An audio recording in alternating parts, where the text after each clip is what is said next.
des voitures qui traversent la piste. Ça, c'est pas commun. On vient de traverser une route avec l'avion, dites donc. Nous aimons démontrer notre appartenance à l'Angleterre de cette façon. La vérité, c'est qu'historiquement, nous ne savons pas quand ils sont arrivés ici. Je vais vous présenter à Dieu. Vous avez déjà parlé à Dieu? Ok, parce que vous allez bientôt le faire.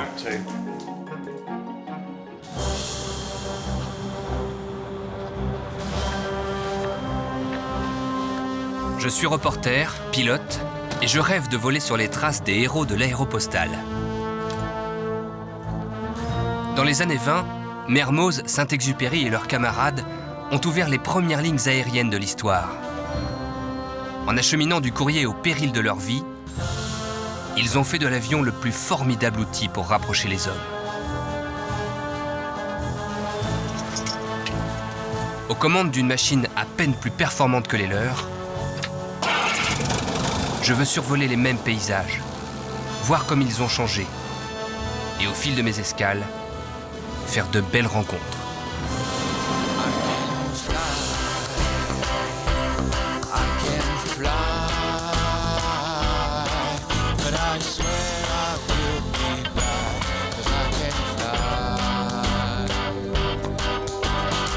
Aujourd'hui, je quitte l'Espagne pour le Royaume-Uni. Et oui, avant de traverser le détroit qui sépare l'Europe de l'Afrique, je vais faire escale sur le célèbre rocher de Gibraltar, propriété de la couronne britannique, depuis que la marine anglaise l'a prise aux Espagnols en 1704.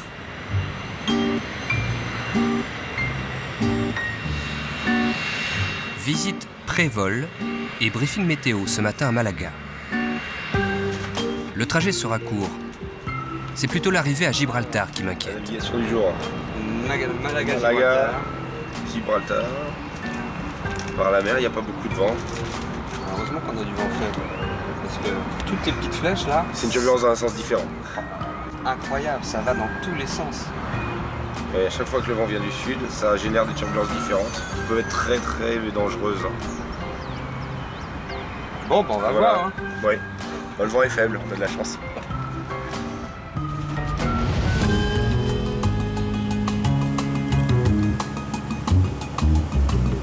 Point d'entrée de l'Atlantique vers la Méditerranée, le rocher est un point stratégique. Et ben le voilà, le rocher de Gibraltar. Pour les pionniers de l'Aéropostale, c'était un repère immanquable. Mais ils ne s'y posaient pas, car dans les années 20, il n'y avait pas encore de piste. Là, on voit bien la piste qui sépare Gibraltar de l'Espagne, l'Angleterre de l'Espagne. L'aéroport de Gibraltar, en fait, appartient à l'armée de l'air britannique. Le chef des opérations, Greg, a accepté de nous héberger dans un hangar. T'as vu, Arnaud? Il y a des voitures qui traversent la piste. Ça, c'est pas commun. J'ai hâte de descendre voir les gens de la Royal Air Force pour qu'ils m'expliquent comment ils gèrent les piétons et des voitures sur une piste en service.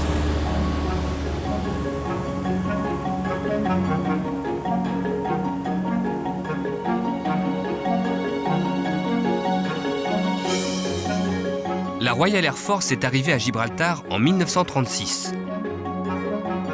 Et quand la Seconde Guerre mondiale a éclaté, elle a construit, en avançant sur la mer, une longue bande d'asphalte entre le continent et le rocher. C'est une piste mythique. C'est la seule au monde coupée par une route, avec de l'eau à chaque bout, et son approche par vent fort est très dangereuse à cause des turbulences.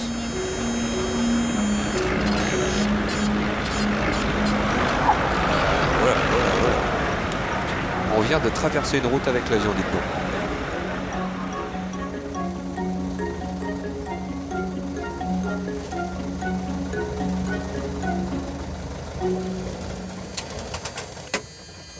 Bonjour. Hello. Bonjour, Greg. vous êtes Greg? Nice to meet you. Ravi de vous rencontrer. Comment était votre vol? Parfait. Vous pouvez m'aider à le pousser? Oui, bien sûr. Greg est le numéro 2 de la base, mais il a le temps de s'occuper de moi. Here. You can push here. Ah, okay. Thank you. Voilà, merci. Où sont les avions? Nous n'en avons qu'un, le Jaguar là derrière. Ah, seulement un. Oui, juste un. Les autres sont en vol. Non, non, nous sommes ici en contingence, au cas où nous aurions besoin de déployer une force aérienne dans la Méditerranée ou en Afrique du Nord. Donc, nous gardons les pistes prêtes. On garde l'espace aérien ouvert. Si nous en avons besoin, nous sommes prêts. Mais nous n'avons rien de basé ici de façon permanente. Excepté celui-là. Excepté celui-là, qui n'a pas de moteur et qui n'ira nulle part. Ah, pas de moteur? Alors pourquoi vous le gardez? C'est comme une pièce de musée. On le garde comme un morceau de notre histoire. Le Jaguar était basé ici pendant longtemps dans les années 80 pour la défense du rocher. Alors nous le gardons comme signe du passé.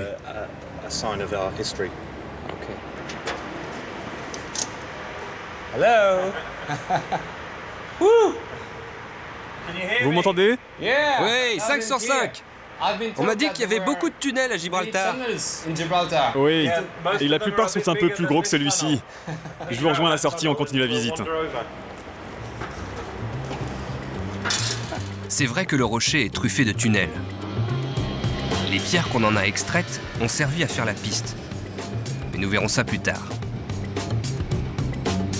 Pour l'instant, Greg va me montrer que même s'il ne reste qu'une cinquantaine d'hommes de la Royal Air Force à Gibraltar, la sécurité de milliers de personnes dépend de leur travail. Maintenant, nous montons. Et je vais vous présenter à Dieu. Vous avez déjà parlé à Dieu? Non. Ok, parce que vous allez bientôt le faire. Saviez-vous que Dieu habitait en haut d'un escalier aussi étroit? Non plus. Marc est le chef des contrôleurs aériens en poste aujourd'hui, en charge de la tour de contrôle. La plupart du temps ici, la route est fermée aux piétons. Donc nous avons aussi baissé les barrières pour fermer la route aux véhicules. L'avion va atterrir. C'est la voix de Dieu. Ah d'accord, il parle le terrien et c'est pour ça que vous dites... Exactement. Parce qu'il vit dans les cieux et il parle au terrien. La voix de Dieu. C'est comme ça à chaque fois qu'un appareil se pose ou décolle à Gibraltar. La circulation est coupée et la voix de Dieu demande aux piétons de presser le pas.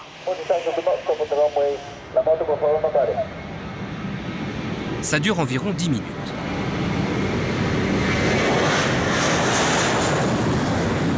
Mais à raison de 4 vols aller-retour quotidiens, la route est coupée au moins 8 fois par jour.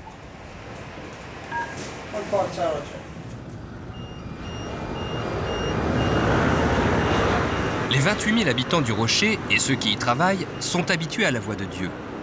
De même que les navires du port voisin qui doivent aussi garder leur distance dès qu'un avion approche.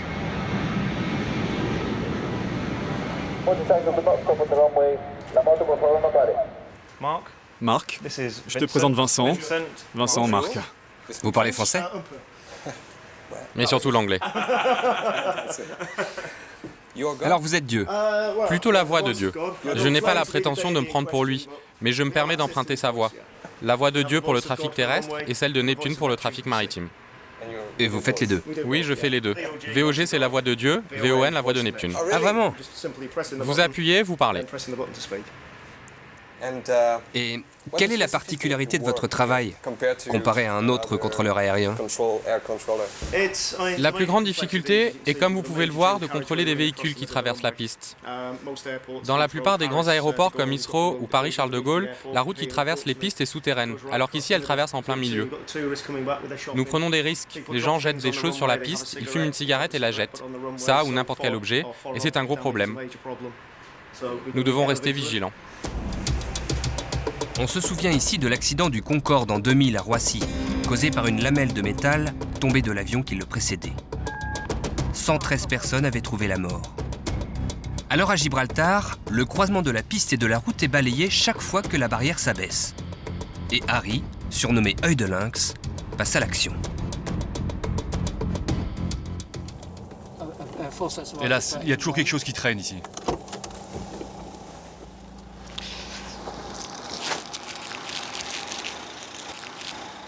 Qu'est-ce que c'est?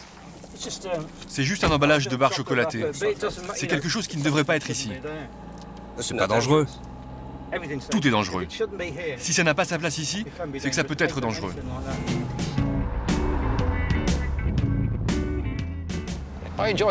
J'aime beaucoup ce travail. Ça fait 17 ans que je le fais.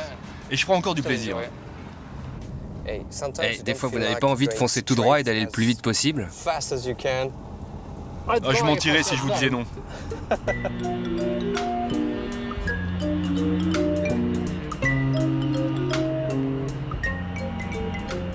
Pourquoi vous conduisez comme ça? Ce que nous faisons ici, ce n'est pas seulement surveiller la piste, nous surveillons aussi le bord. Souvent, nous avons des mouettes ou d'autres oiseaux qui viennent jusqu'ici. Et si on ne vient pas les chasser, ces oiseaux pourraient traverser la piste lors d'un passage d'avion. C'est pour ça qu'on roule en zigzag. Harry me dit qu'à l'aube, il peut y avoir ici près d'1 millier de mouettes. Mais son véhicule est équipé d'une arme redoutable, un épouvantail sonore. Il signale un danger imminent à toutes sortes de volatiles. Vous avez différents cris d'oiseaux? Ouais, nous avons celui de l'aigle à tête noire.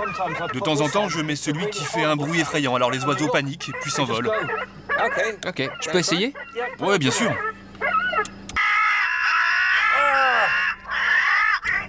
Vous avez les corbeaux, les pigeons. Ouais, c'est super. Et si je sors? Ah oui.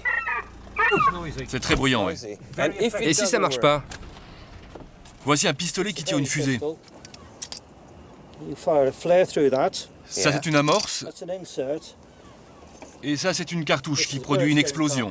Quand je vais tirer, j'ai besoin que vous soyez derrière moi, d'accord? Ok, je reste derrière. Donc ce que je vais faire, c'est tirer dans cette direction. Ce qui devrait être prudent. Nous ne faisons cela qu'en dernier recours, et seulement si nous avons beaucoup d'oiseaux dans la zone.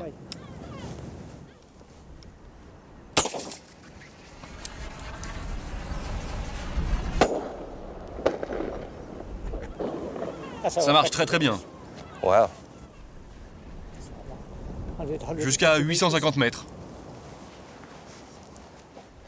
J'ai pas vraiment vu beaucoup d'oiseaux autour de cet aéroport, mais c'est certainement parce qu'Harry fait bien son métier. Parce que je vous assure qu'il y en a beaucoup, beaucoup, beaucoup. Il suffit de regarder la piste.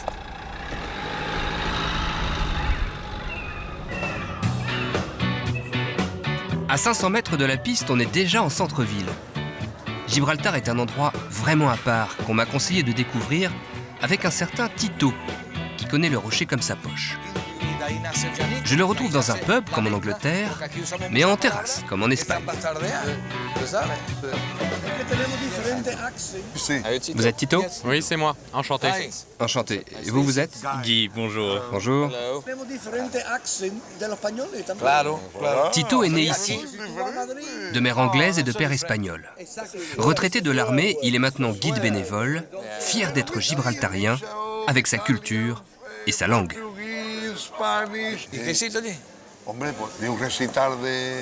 Je comprends l'espagnol et je parle anglais, mais là, je suis un peu perdu.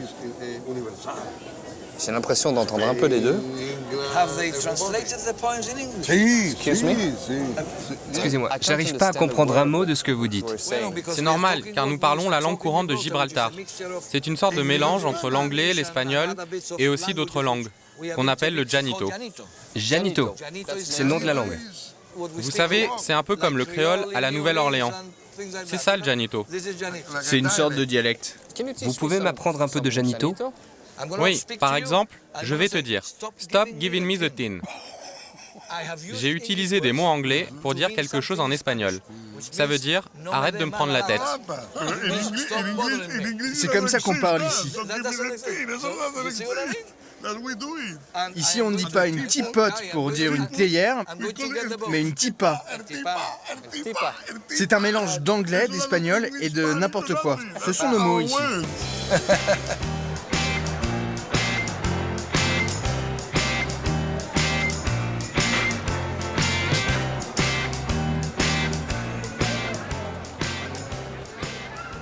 Les gens d'ici, ils se sentent plus espagnols ou anglais? Quand vous vivez dans un endroit comme Gibraltar, c'est comme avoir un autre pays à votre porte. Et vous êtes amené à en apprendre les coutumes et la langue. Comme cela peut arriver à la frontière du Mexique et des États-Unis, de la France et de l'Espagne, ou de l'Espagne et du Portugal. Toutes ces villes frontalières bénéficient de cette mixité, mais Gibraltar, je pense, est un peu unique.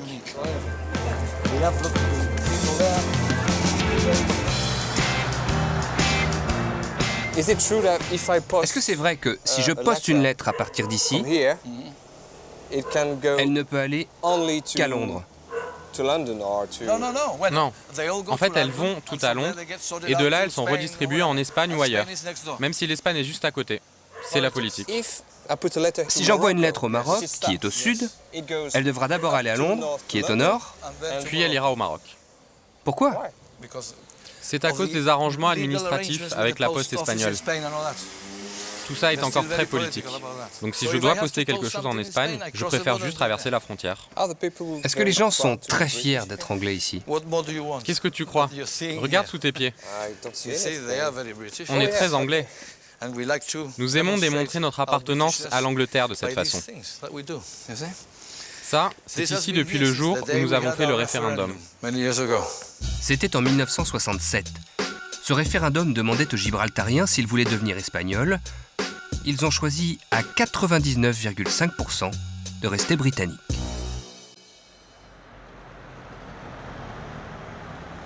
Gibraltar a quelque chose de romanesque et semble cacher bien des secrets.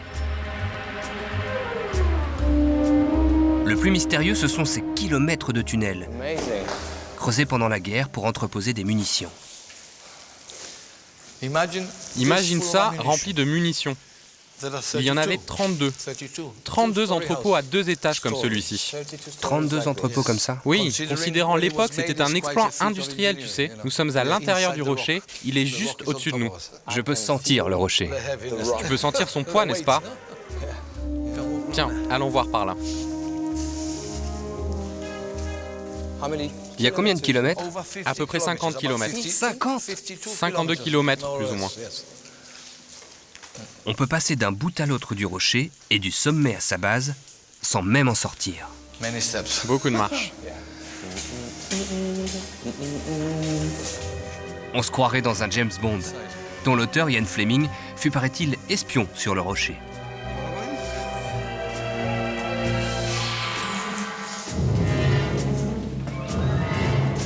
Ce réseau souterrain est tellement fou que certains vont jusqu'à imaginer qu'un de ces tunnels va jusqu'en Afrique.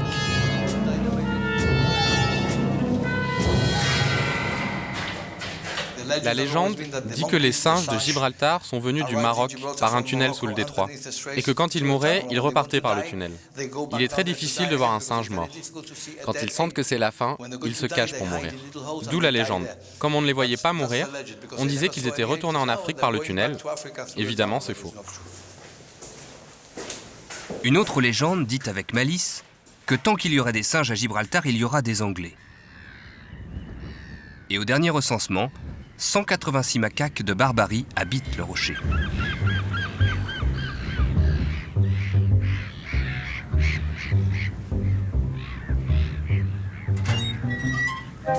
Je suis pas très bien réveillé ce matin.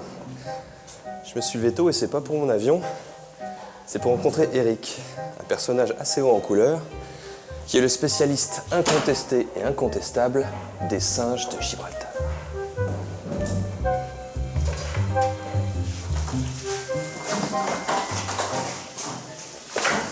Hello. Bonjour.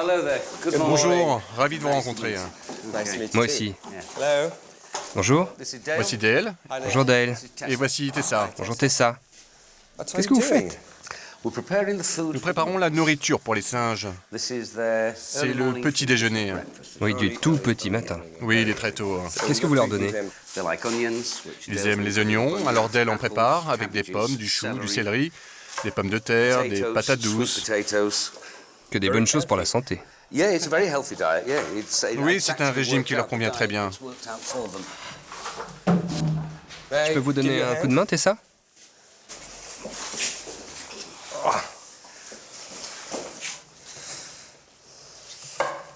C'est vraiment la première fois de ma vie que je cuisine pour des singes. Voilà, qu'est-ce que je fais avec ça? Toutes les parties de la pomme que vous estimez mauvaise, vous les jetez. Pourquoi? Ce sont des singes. Certes, la règle de base veut que... Tiens, coupe-moi une pomme en deux. Eh bien, tu la mangerais cette pomme par exemple? Oui.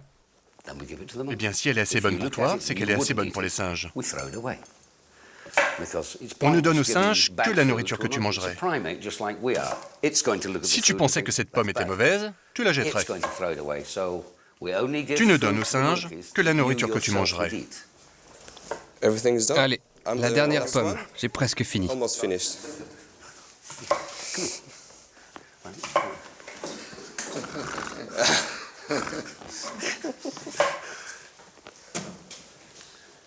La dernière. Here we go. Here we go. Yeah!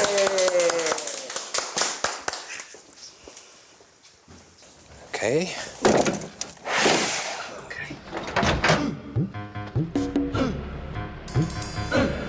Dans quelques heures, des dizaines de touristes vont monter rendre visite aux macaques. Mais eux n'auront pas le droit de les nourrir. Seul Eric, son équipe et moi-même, aujourd'hui, y sommes autorisés.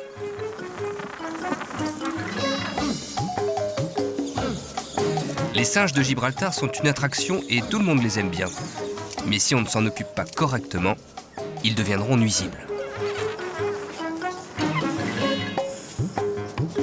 Depuis combien de temps ils sont là?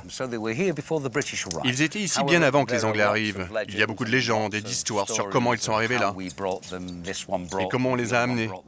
La vérité, c'est qu'historiquement, nous ne savons pas quand ils sont arrivés ici. Et ils viennent sans doute d'Afrique. Ils viennent sans aucun doute d'Afrique. Car l'ADN que nous avons trouvé sur les singes est le même qu'on trouve dans les montagnes de l'Atlas, qui se trouve juste de l'autre côté de cette brume. Et pourquoi vous les nourrissez? Ils savent le faire tout seuls. Ils savent très bien se nourrir seuls, mais ce sont des animaux qui aiment les grands espaces. Ils aiment chasser comme nous le faisions il y a des centaines, voire des milliers d'années. Et dans toute cette verdure, il y a plein de nourriture pour eux. Mais le problème, s'ils commencent à chasser, c'est que nous avons plus de 170 singes ici, qui vont aller dans les jardins chercher le moyen le plus facile de se nourrir. Donc, nous les nourrissons tous les matins pour les garder dans cette zone.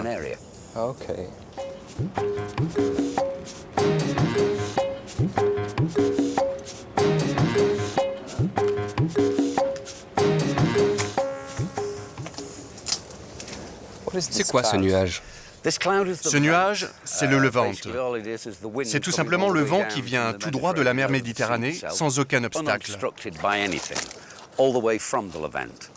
Ce vent arrive ici, au rocher, et monte très rapidement de 300 mètres. Il finit par former un nuage, puis il s'étale à travers la baie en se dissipant. Et avant d'atteindre l'autre rive, il se dissipe encore une fois. C'est drôle, là-bas on voit l'Espagne sous le soleil, et ici on est au Royaume-Uni. Donc le nuage sur Gibraltar prouve bien qu'il appartient aux Anglais. Les nuages sur Gibraltar ne prouvent rien. C'est le drapeau planté au sommet de Gibraltar qui dit que c'est anglais ou britannique. British.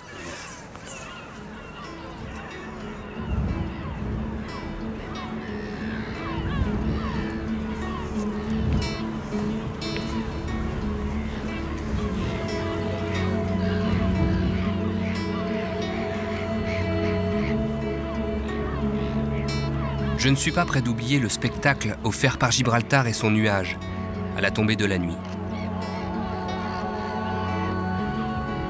Un rocher décidément envoûtant. Dernier morceau d'Europe, à 15 km de l'Afrique.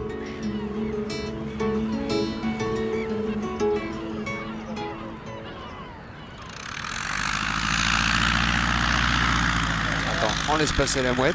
Merci. On y va.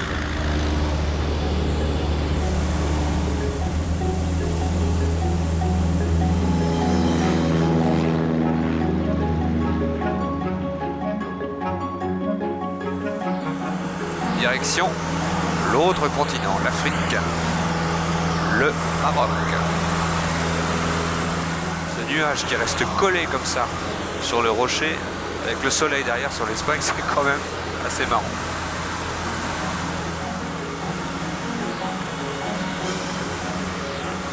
Alors comme vous pouvez le voir, nous portons ces magnifiques gilets rouges. C'est pas pour faire joli, ce sont des gilets de sauvetage parce que nous survolons la mer, enfin le détroit de Gibraltar. Et si on se crache, eh ben, il vaut mieux qu'on ait de quoi flotter.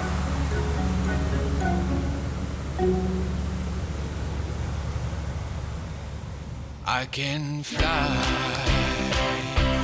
I can fly, I swear I can touch the sky, I can fly, say goodbye, it's a breakout, but I swear I will be back, 'cause I can fly.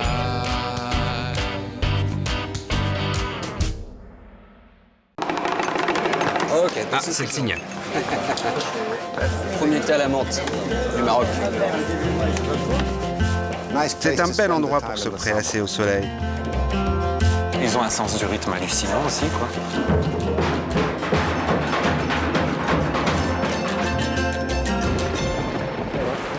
Oh là là!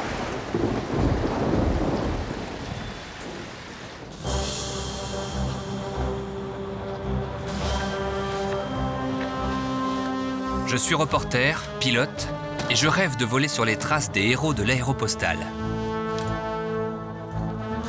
Dans les années 20, Mermoz, Saint-Exupéry et leurs camarades ont ouvert les premières lignes aériennes de l'histoire. En acheminant du courrier au péril de leur vie, ils ont fait de l'avion le plus formidable outil pour rapprocher les hommes. Aux commandes d'une machine à peine plus performante que les leurs,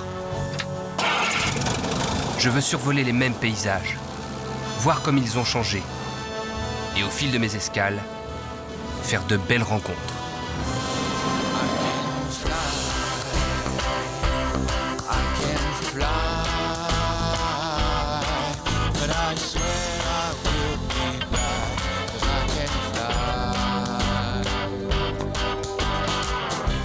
Après avoir traversé le détroit de Gibraltar, je vais aujourd'hui changer de continent et poser mon avion en terre africaine, au Maroc. Tanger sera ma première étape, une ville à part, qui a envoûté tous ses visiteurs, y compris les pilotes de l'Aéropostale.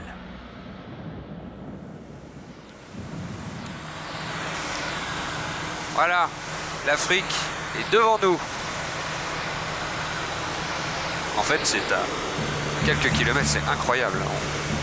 On tourne à la tête à droite, on voit l'Europe, tête à gauche, l'Afrique. Vue du ciel, tout se rapproche.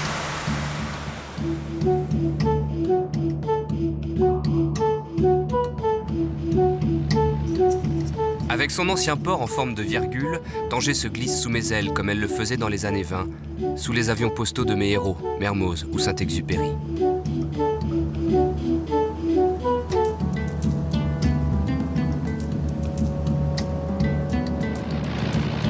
Tu sais ce qu'écrivait Saint-Exupéry à un ami en parlant de Tanger? Ah non, pas du tout. Il a écrit « Comme le voyage dans les airs, certaines villes peuvent vous donner de beaux vertiges. »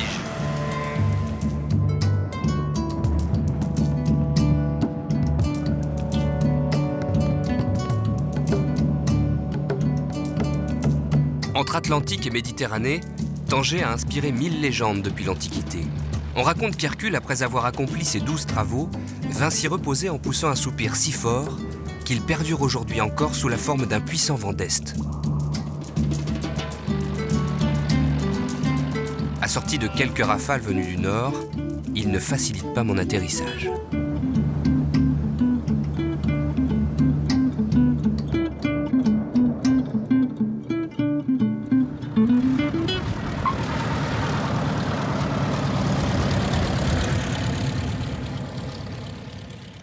Avec les bourrasques qui soufflent ici, il va falloir bien amarrer l'avion.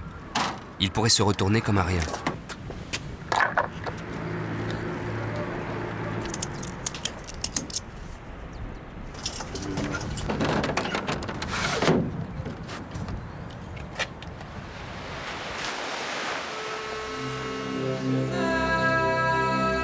De par sa situation et son histoire, Tanger s'est enrichi de nombreuses influences étrangères. Et quand en 1906, la France et l'Espagne se sont partagé le Maroc, la ville a obtenu un statut spécial de ville franche et internationale. Pendant 50 ans, et donc à l'époque de l'aéropostale, Tanger était à la fois maghrébine, latine et anglo-saxonne. Un endroit vraiment hors du commun.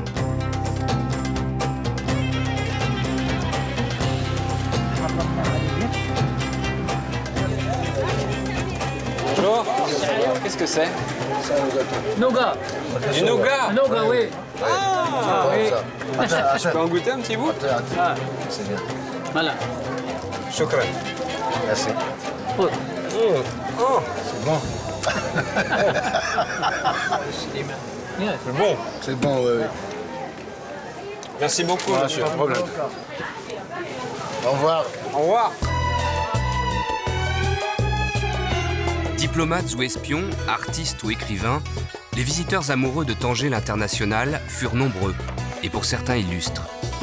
Matisse, Paul Bowles, Samuel Beckett ou encore Tennessee Williams, et puis Syntex, le pilote écrivain, qui fréquenta, paraît-il, l'une des nombreuses pensions du quartier du Petit Soko.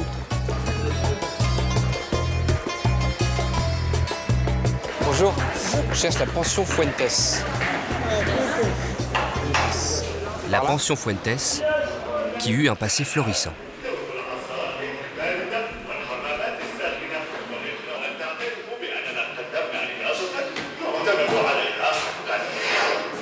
Bonjour monsieur.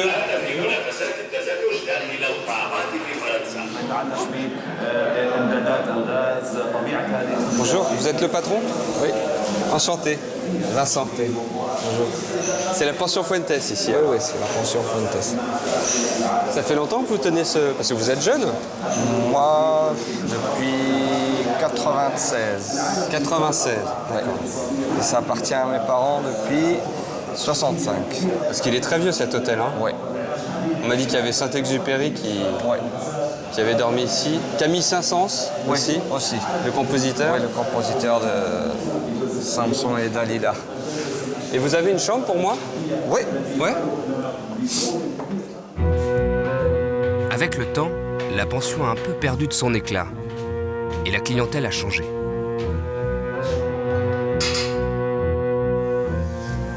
Et après les musiciens, les aviateurs, les écrivains, qui sont vos clients maintenant? Il y a des touristes de tout type, la majorité des jeunes. Des jeunes plutôt? Oui. C'est plutôt voyageurs sac à dos. Oui. Ça, c'est la place du Petit Soko, alors? Oui. D'accord. C'est l'ancien centre de Tanger, le centre de la Médina. D'accord. Et on voit le port là-bas, on est vraiment... Oui, une vue superbe, on voit le port, on voit même l'Espagne, le détroit du Ah, mais oui, c'est l'Espagne, oui, bien sûr. Et pourquoi Soko? Soko, c'est le souk, c'est le marché. Soko, c'est la version espagnole de souk, Soko.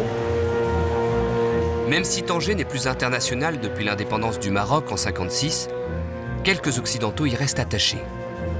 Des expatriés aisés, parfois un peu fantasques, dont l'ancien journaliste britannique que je vais rencontrer est un digne représentant. Bonjour. Jonathan? Yes. Vincent. Bonjour. Bonjour, enchanté. Vous parlez français? Un peu. Un peu. Chouïa. Nice accent. Bon accent. Bonjour, monsieur. It's Pipo, my friend Pipo. Enchanté de vous connaître. Pipo? Abslam. Bonjour, monsieur. Enchanté. Mustafa. Mustafa. Chef de shoes. Le chef des chaussures. Number one chef de shoes. Number one. C'est le grand patron. Jolies chaussettes. Très jolies chaussures aussi. Et bien, chaussures aussi, oui. Ce sont de très vieilles chaussures, Vincent. Elles ont presque 12 ans, mais grâce au chef des chaussures, elles sont comme neuves. Occupe-toi de Vincent. That one. OK. Vous allez voir, c'est une commande spéciale. Alors comment vous êtes arrivé ici, à Tanger? Oh, je suis venu ici il y a 20 ans pour écrire un livre. Et je suis resté. Je n'ai pas vraiment de famille, alors je suis resté. Ah, c'est le signal.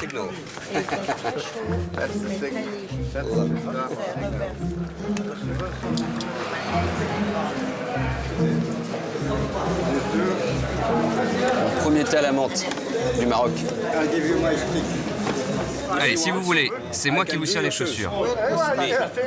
Si vous vous asseyez là et je vous cire les chaussures.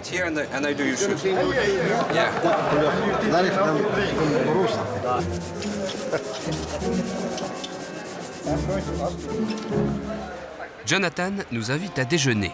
Le cireur de chaussures, Mustapha, moi et quelques-uns de ses amis. Je vis au dernier étage de cet immeuble. C'est un vieil immeuble espagnol.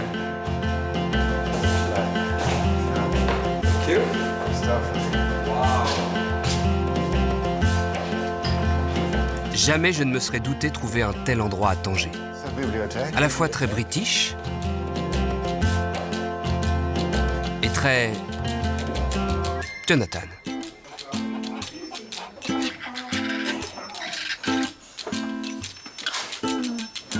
C'est un bel endroit pour se prélasser au soleil.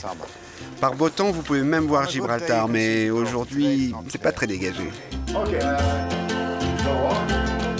Mes voisins de table, un baron chilien, une princesse germanique et un comte français. Bref, que du beau monde. Mustapha, le cireur de chaussures, reste en cuisine. Mustapha, vous l'avez invité, il n'est pas là? Non, il est là, mais il n'a pas voulu s'asseoir parmi nous car il était en tenue de travail. Il ne savait pas qu'il allait être filmé et il aurait préféré être mieux habillé. Mais il est toujours le bienvenu à cette table. Et d'habitude, il est là. Vous diriez que vous vous sentez proche des gens de Tanger? Oui. Proche. Mais votre façon de vivre est un peu différente, non? Oui, mais nous vivons parmi eux. Je vis dans la Casbah, Francesco vit dans la Casbah, Jonathan vit dans la Casbah tous les jours, et la Casbah est un endroit très populaire. Nous venons d'un monde différent, d'une autre planète, et ils nous voient comme des extraterrestres. Et nous les voyons comme des amis. Nous pouvons être des amis extraterrestres, mais jamais nous nous comparons. Ils ont leur propre vie, leur tradition marocaine, et il y a un mur entre nous et leur vie. Ce n'est pas un ghetto, c'est ainsi. Moi, je ne sens pas cette frontière. Vous ne pensez pas que nous sommes privilégiés de vivre ici, non? Nous sommes très chanceux. Et les Marocains sont très chanceux, en fait. Parce que c'est l'un des derniers pays dans le monde qui a encore une saveur, une vraie authenticité. C'est très rare, les pays qui ont de réelles racines.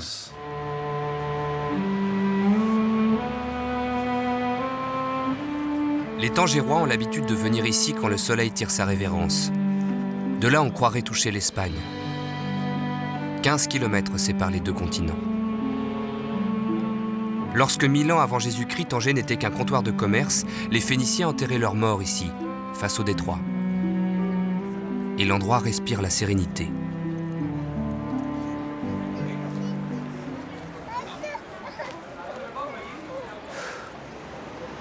Ça fait du bien un peu de calme. Je parle pas très fort, d'ailleurs personne parle fort. C'est apaisant. Et je me demandais pourquoi les gens viennent ici. Ils viennent ici pour oublier, par exemple, oublier les problèmes et pour déstresser. Déstresser, oui, exactement. Et pour avoir la mer, pour rendre la tranquillité. Et le fait que ce soit qu'il y ait l'Europe aussi près de l'Afrique. Il y en a des gens, par exemple, les jeunes qui rêvent d'aller à l'Espagne. Ouais. Ils commencent à rêver. Vous rêvez pas d'aller de l'autre côté? Non, non. Ça fait longtemps, mais maintenant je suis marié. Ça y est, c'est fini l'Europe. Maintenant, la crise économique à l'Espagne. Les gens viennent ici pour chercher à l'envers maintenant. C'est dans l'autre sens maintenant. À l'envers. Et c'est vrai. Tanger connaît un regain d'intérêt et attire ces derniers temps de plus en plus d'étrangers.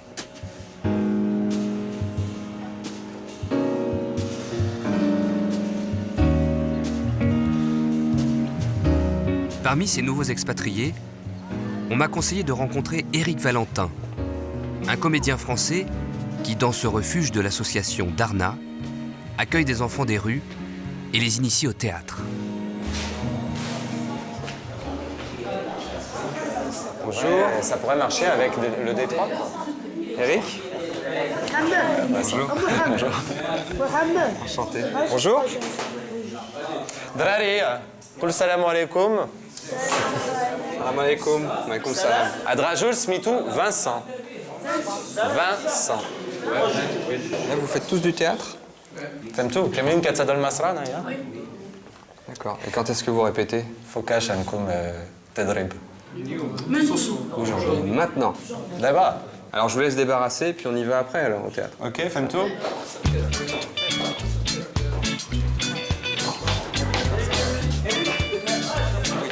Allez, yalla, China. On y va? Je parle très bien l'arabe, hein. Ouais, bah je vis dedans. Hein. Depuis 8 ans. En plus, maintenant, j'ai la responsabilité aussi du refuge. Avant, j'étais juste directeur du théâtre.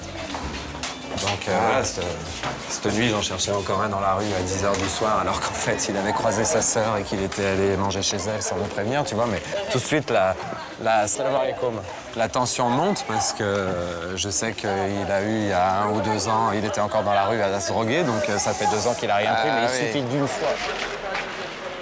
Ce qui est bien aussi, tu vois, c'est que c'est pas du tout... Allez, 2 par 2, on fait attention aux voitures. Comme ils ont vécu dans la rue, on peut y aller tranquille, tu vois. Je sais qu'ils vont esquiver les voitures, qu'ils ont, ils ont déjà cette intelligence-là. Ils ont une super dextérité de corps aussi grâce à cette expérience de rue. Je veux dire, c'est pas des gamins qui ont été sur une chaise à l'école pendant 10 ans. Donc ils ont un rapport à leur corps qui est génial, qui est sur une scène de théâtre. Il y a déjà tout un travail qui est déjà fait, en fait. Ah ouais. C'est pas des gamins qui ont été trop formatés, même pas du tout. Déjà, aucun accès à la télé, donc au niveau de l'imaginaire, c'est parfait, quoi. Ensuite, la langue aussi, la parole, le débit, tout ça, parce que dans la rue, tu dois te défendre avec les mots. Ils ont un sens du rythme hallucinant aussi, quoi. Tu es en train de transformer en richesse ce qui était un handicap. Oui. Le fait d'avoir vécu dans la rue. Et en force, ce qui a été à un moment donné une faiblesse.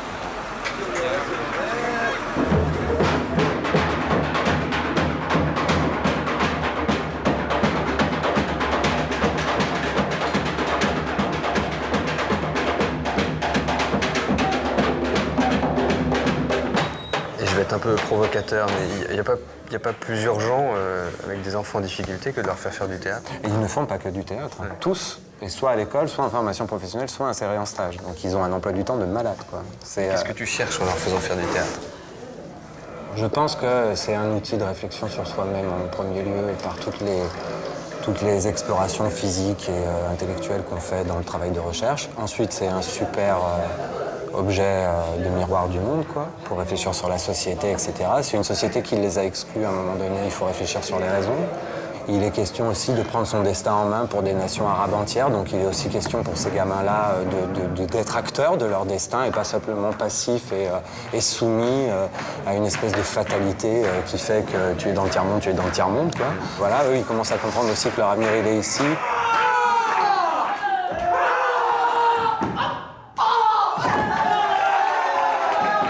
Ils écrivent leurs pièces ensemble.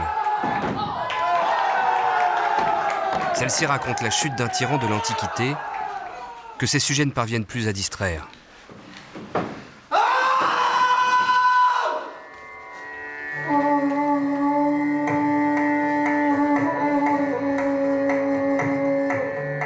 On ne fait la promesse à personne qu'il gagnera sa vie en tant qu'artiste parce que c'est déjà compliqué en France, donc ici c'est...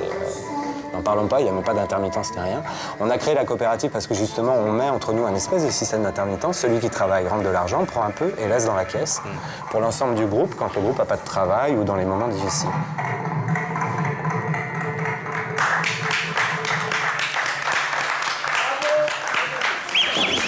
Et là, c'est la scène... Oui, Dakhel. C'est la scène où on va renverser le pouvoir. Je peux te demander pourquoi toi tu fais tout ça? J'en sais rien. Enfin, moi, je suis pas venu avec cette intention-là ici. Hein. Moi, j'étais comédien en France, j'étais un peu fatigué. Je suis parti de France pour prendre l'air, un peu, quoi. Puis par hasard, ici, on m'a proposé les clés du théâtre au début, des enfants, de l'associatif et tout, ça me tentait pas du tout. Et de découvrir qu'en fait, avec ces gosses, on était en train justement de faire le Vox Populi. Quand il y a du public ici, il est pas passif, Aïda, et il applaudit quand il y a des entrées. Il est en réaction, hein, si ça lui plaît pas et tout, machin. Donc finalement, j'ai retrouvé un peu ici les origines de pourquoi je voulais faire du théâtre.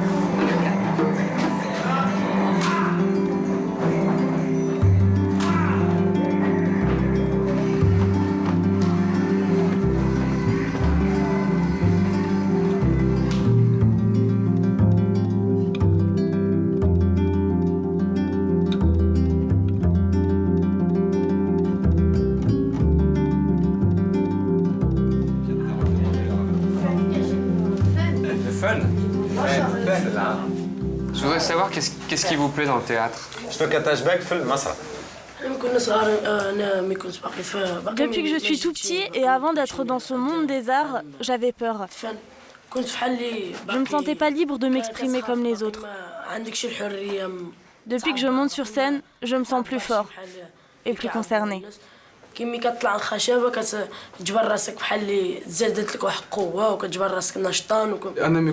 on était en difficulté, on n'avait personne pour nous aider à nous en sortir, à faire quelque chose de positif.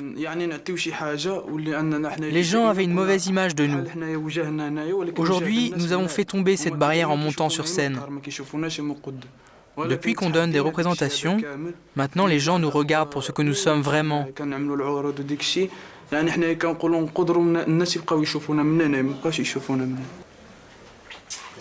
Je vous souhaite un grand et bel avenir.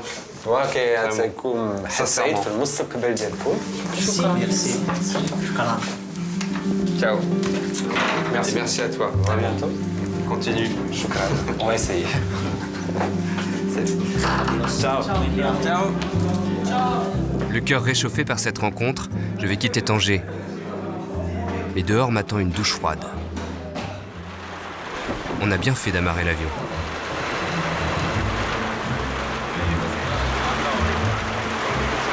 Ce qu'on est au-dessus de la tête, ça s'appelle un orage. C'est surtout oh là là, un gros nuage qu'on appelle le cumulonimbus. Et ça, en aviation, c'est pas bon.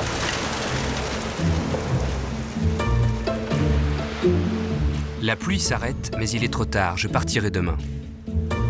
En attendant, je m'autorise un crochet vers une pâtisserie qui porte le nom de l'œuvre la plus connue de Saint-Exupéry, le pilote écrivain de l'Aéropostale. Bonjour. Bonjour, monsieur. Il est bizarre le temps à Tanger, hein? Oui, un tout petit peu. Ça change, il pleut des cordes et puis là, ça s'est arrêté. Ouais. Bon. Elle est magnifique, votre pâtisserie. Merci. Tout fait en vie. Ouais. Je voulais vous poser une question. Oui, dis-moi. Pourquoi ça s'appelle le Petit Prince?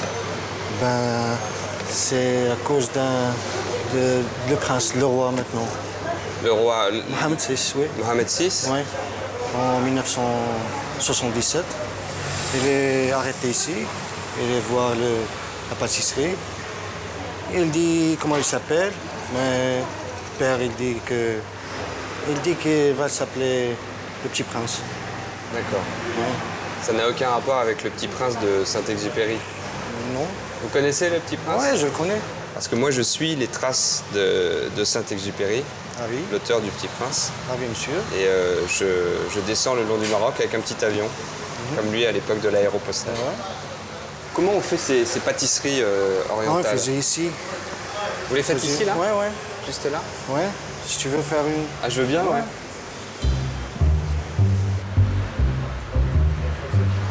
Et je peux mettre la main à la pâte? Ouais.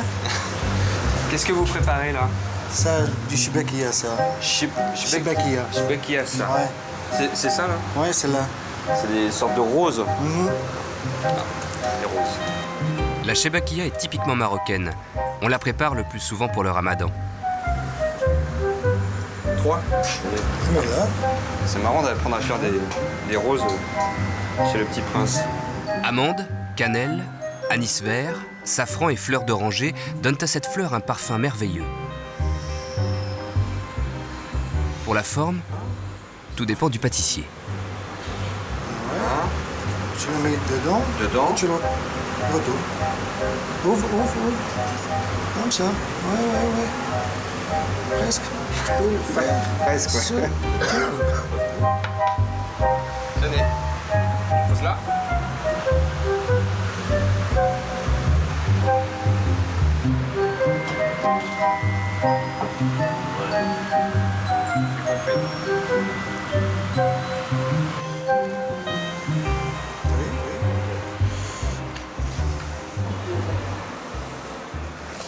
Merci beaucoup Merci à vous, monsieur. pour cette expérience. Oh, pas de problème, monsieur. Et je vous offre ce petit prince. Merci, monsieur. Voilà. Merci. Comme ça, la prochaine fois qu'il y aura des clients qui vous demanderont si c'est un rapport, ça aura un petit rapport quand même. Non, ça va. Merci. Merci beaucoup, monsieur. Mohamed. Merci à vous, monsieur. Au revoir. Au revoir.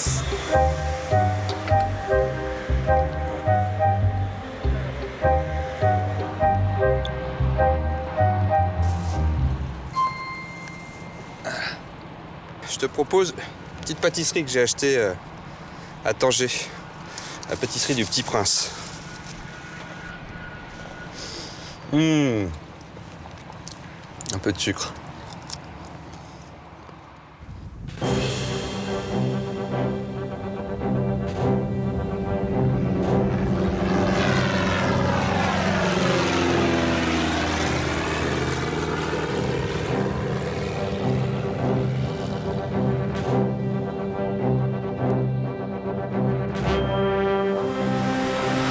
Et bien voilà, on a quitté Tanger et on se dirige maintenant vers Rabat.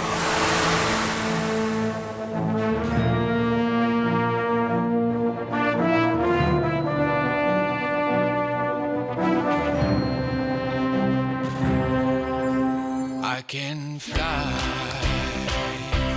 I can fly. I swear I can touch the sky. I can fly. Say goodbye.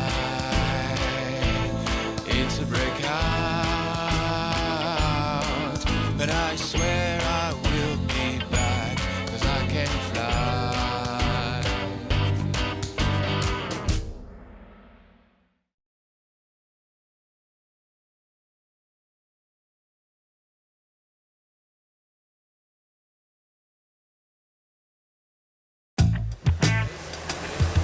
Ah putain, je tombe. Le Breguet 14, le premier avion de l'aéropostale. Sans les mains. C'est génial.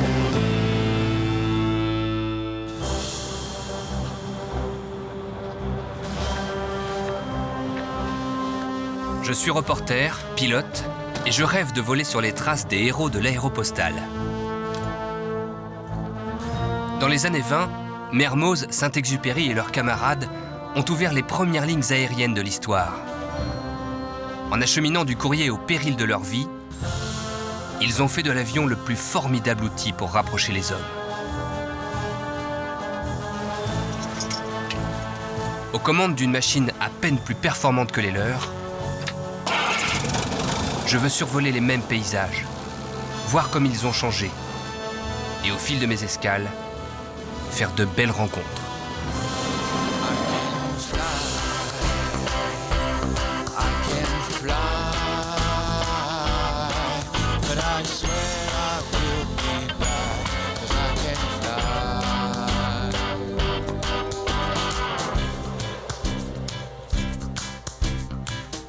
Je continue mon exploration du Maroc sur les traces des postiers volants de l'aéropostale, toujours vers le sud, et je me dirige aujourd'hui vers Rabat, la capitale.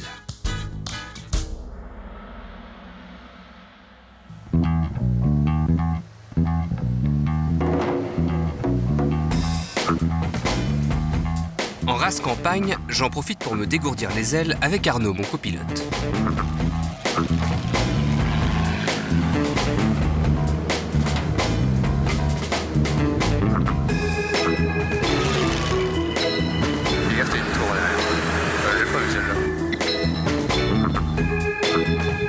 On va enchaîner quelques virages à forte inclinaison. On appelle ça faire des lazy 8, des 8 paresseux en français.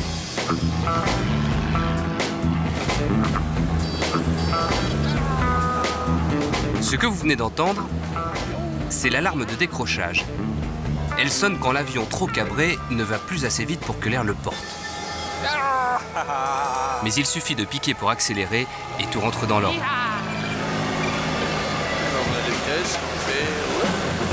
Allez, un petit dernier. Je tombe. Génial. C'est plus qu'un Lazy 8, ça. C'est presque un renversement. Ouais. Alors je te rends ton crayon, ton carnet. Le crayon, c'est bon. Enfin, il n'y avait pas de crayon. Je remets les ailes à plat. Ce qui défile maintenant sous mon avion invite au calme.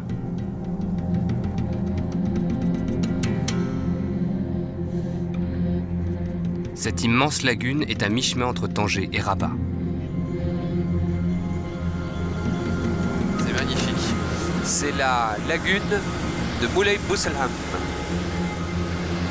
C'est un parc naturel de 7300 hectares où les oiseaux migrateurs qui voyagent d'Europe vers l'Afrique viennent trouver refuge. Aux commandes de son avion postal dans les années 20, Antoine de Saint-Exupéry a survolé cette même lagune. Et si l'auteur du Petit Prince imaginera plus tard que son héros quitte sa minuscule planète tirée par des oiseaux migrateurs, c'est certainement avec le souvenir de ce qu'il a vu ici.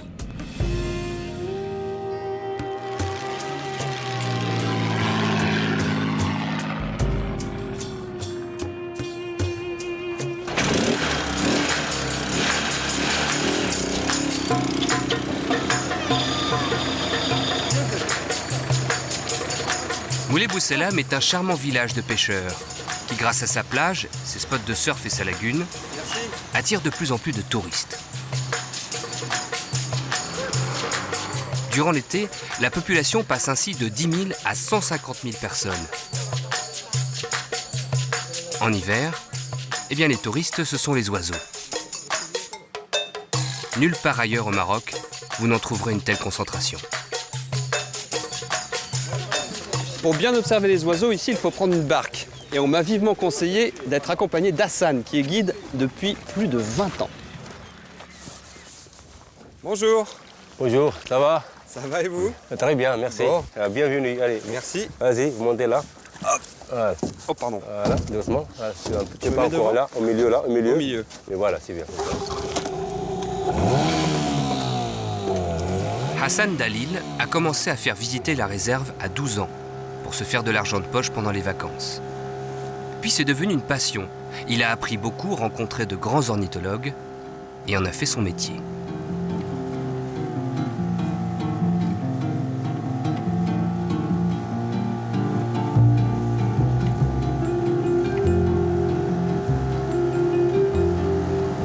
Et là, c'est le bon moment, parce que les oiseaux viennent, la mer commence à monter là. Ouais. Les oiseaux viennent manger. Là, c'est le meilleur moment. Alors, il y a des mouettes rieuses, et là, ce qui s'envole, là, c'est... C'est l'aigrette. Une aigrette. Une aigrette, oui, une aigrette. Et là, qui vole dans le ciel, des sternes. Des sternes. Voilà, là, qui vole, qui plonge comme ça, regarde là. Regarde, c'est là qui arrive. Sternes. Qu'est-ce qu'ils font, ces gens, là? C'est les femmes qui ramassent les palourdes. Ah, les palourdes. Palourdes, oui. Canards siffleurs, foulques, flamants roses, hérons, oies cendrées, échasses, avocettes, sternes, Hassan les connaît tous. Vous leur faites pas peur aux oiseaux? Ces oiseaux, c'est le problème, c'est que les gens qui chassent, ils connaissent les bateaux. Alors si les flamants roses ils voient un bateau de pêcheurs, ils vont partir à pied plus vite. Parce qu'ils se méfient des pêcheurs, ils savent qu'il y a des chasseurs parmi eux. D'accord. Nous, si on arrête le bateau, par contre, on arrête le bateau à un pouce, tu comprends? Comme ça, tu descends le courant, ils sont tranquilles, les oiseaux, ils ne les dérangent pas. Qu'est-ce qui vous plaît dans le fait de faire ça tous les jours, de voir les oiseaux, de les observer? D'être heureux, quoi. Tout simplement? Ouais, d'être heureux, c'est une...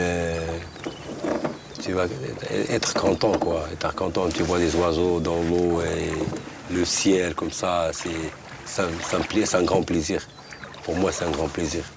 Ça vous donne pas envie de voler, vous, quand vous les regardez? Ah oui, bien sûr. J'aimerais bien apprendre le parapente. Une fois, j'ai essayé le parapente et j'étais très content parce que ça me ressemble beaucoup à un oiseau. Donc j'aime beaucoup les gens qui font les parapentes parce que ça pareil comme un oiseau. Et les gens qui volent, comme les qui font les parapentes, ils ont vraiment le satisfait. Le sentiment de liberté. Oui, le sentiment de la liberté. Voilà. Ils sont cool. Ouais. Cool. Ils sont bien. T'es chaussures là. Vous avez mes chaussures? Oui. On va s'approcher. Moi, je ne vais pas pêcher, je ne vais pas aller avec mon pantalon parce que je vais mouiller là. J'ai une autre petite. Facile pour moi. C'est là. Oui.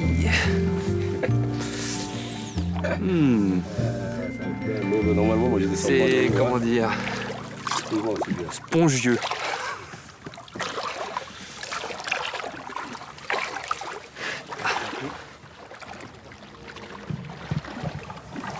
On se rapproche. Ils nous ont pas vus encore. Hein? Non, pas encore. C'est une famille là qu'on voit? Oh, mais oui. Il y a 2 parents et 4 jeunes. Et qu'est-ce qu'ils mangent là? Ils mangent le plancton. Le plancton? Le plancton. Parce qu'il filtre la phase et dans la filtration de phase, il y a le plancton. Et dans le plancton, il y a des animaux très très petits, on appelle les crevettes. Oui? Des gambas, très petits. Ils sont blanches, normalement, mais si tu les sèches, par exemple, si je prends une crevette à la main, et 1 minute, ils sont sèches, ils deviennent roses. Donc le flamand, qui a mangé beaucoup de crevettes, avec le temps, il devient rose. Il change de couleur, il devient rose. Et ben voilà, et voilà, ils s'envolent. C'est magnifique.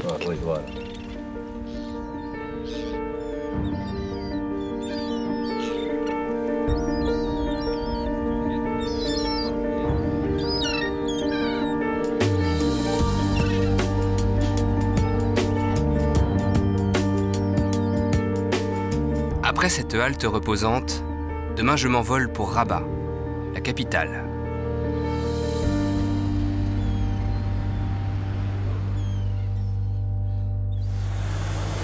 Sing in the rain, just sing in the rain.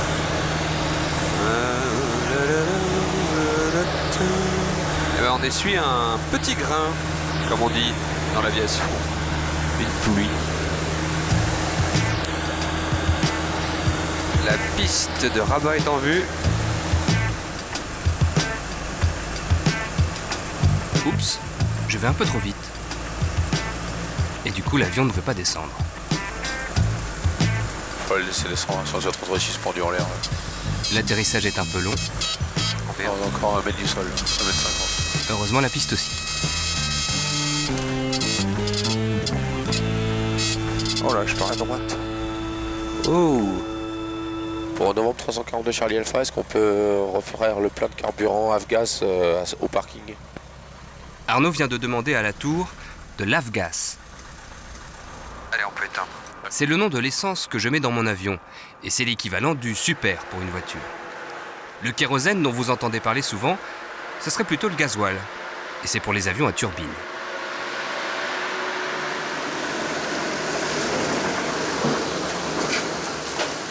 Bon, l'essence pour le mien, c'est dans celui-là?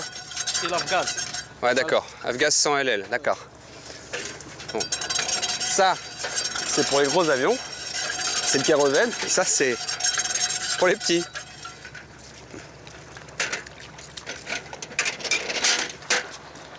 Ah. Alors ça, on met ça pour décharger l'électricité statique, pour qu'il n'y ait pas d'étincelles. Éviter les explosions.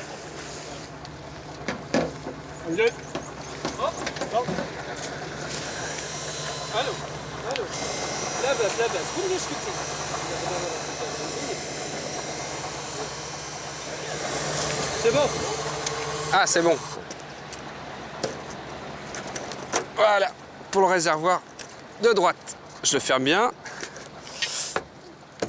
Là, dans les 2 ailes, j'ai environ 230 litres de carburant. C'est beaucoup pour un petit avion comme ça. En fait, il a des réservoirs agrandis. Du coup, j'ai une autonomie de 6 heures, alors que la plupart des petits avions n'ont que 4.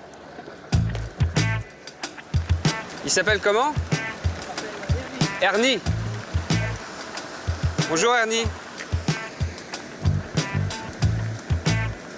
Et il cherche quoi, Ernie? Les stupes? La drogue? Non, pas. On va prendre le nom de la drogue.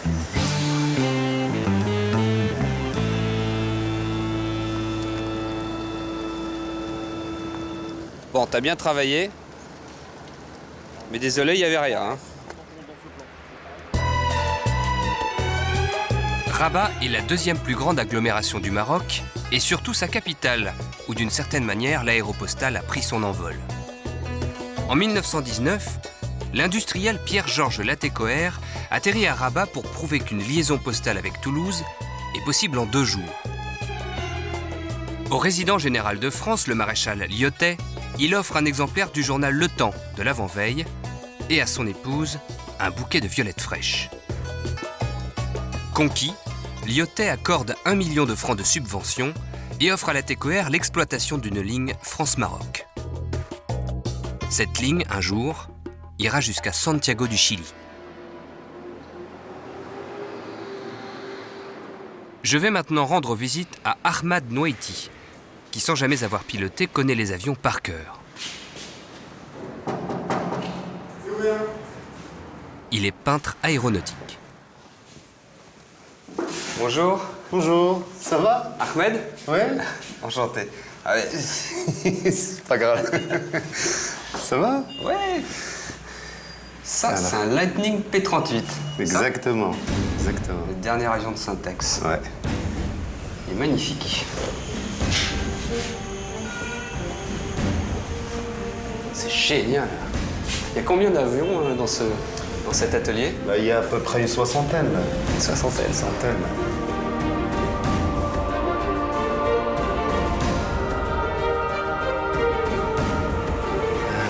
Qu'est-ce qu'on a là? Ça, c'est le Puma. C'est le Puma français. Ah ben, le Breguet 14. Ouais. Hein, le premier avion de l'aéropostale. Oui. Ça, c'est les CAP 232 de la patrouille du Maroc. Oui, tout à fait.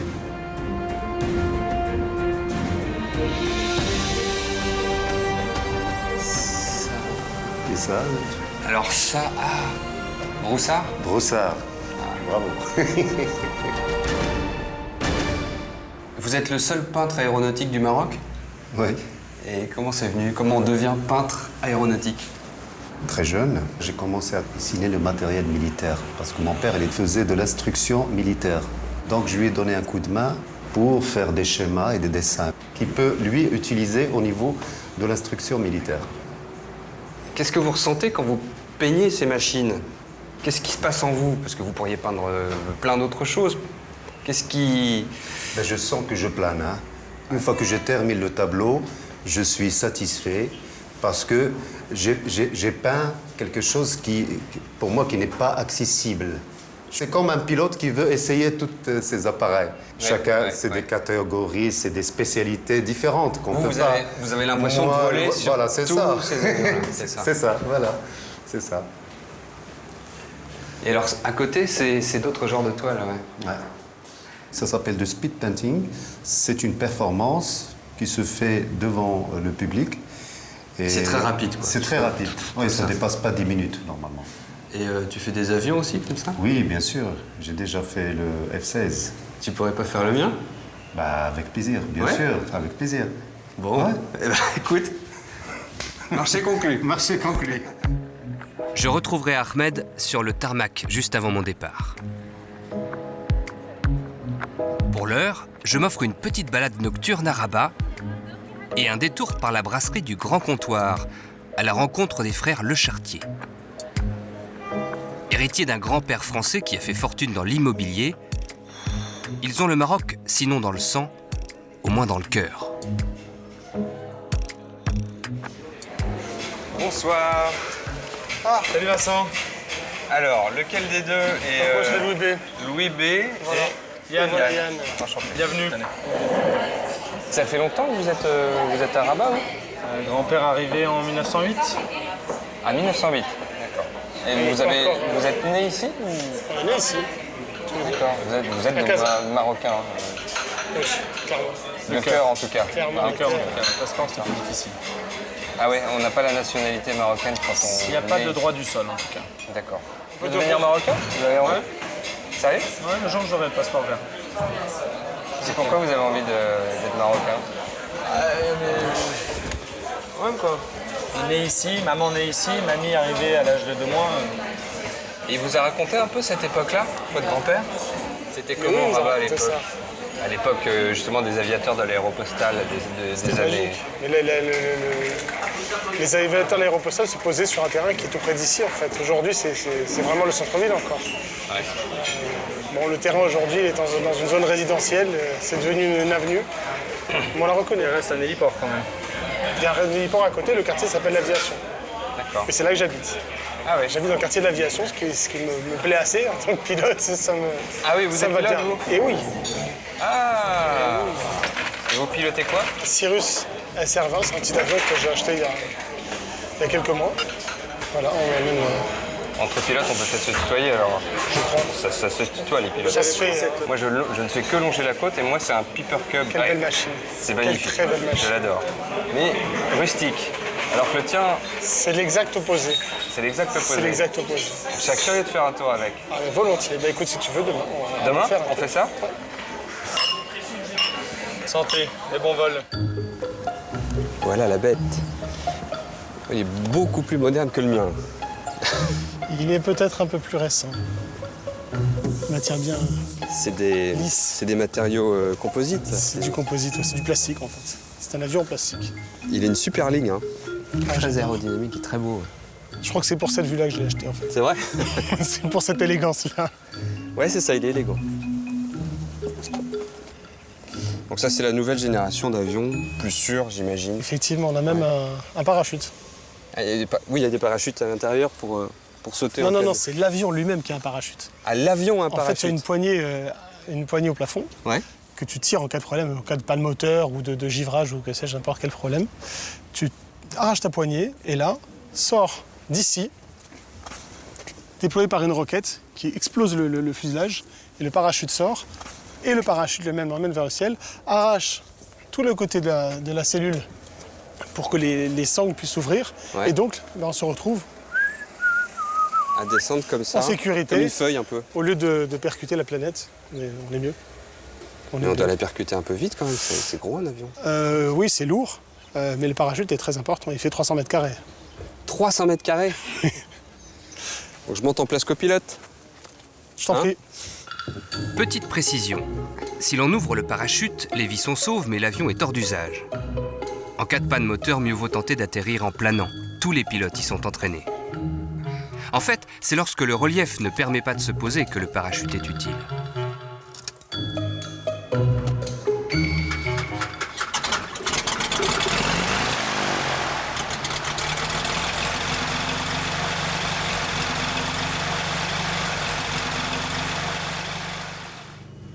Ok, alors on est arrivé au point d'arrêt. Point d'arrêt, donc on va faire notre check avant le décollage. Donc, ah oui, toi t'as la checklist qui est... Sur l'écran. Sur l'écran, tu peux rien oublier là. Voilà, donc les portes sont-elles verrouillées? Elles sont verrouillées. Ensuite. Harnais attaché, porte fermée, machin, on a vu ça. Quantité de fuel, on a le plein, donc on est largement assez. Maintenant on va faire les essais moteurs. Bon alors là, moi c'est exactement comme sur mon avion, hein. La différence, c'est que j'entends rien. J'entends à peine le moteur. Il nous reste à régler le compensateur en position décollage. Et nous sommes prêts.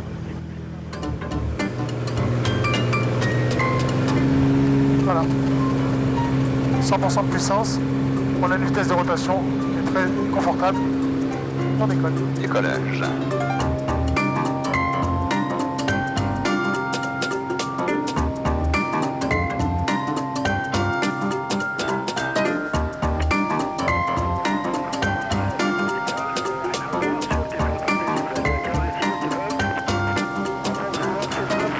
On a 147 nœuds sol.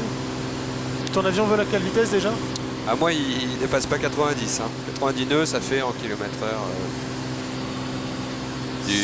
140 140, ouais c'est ça.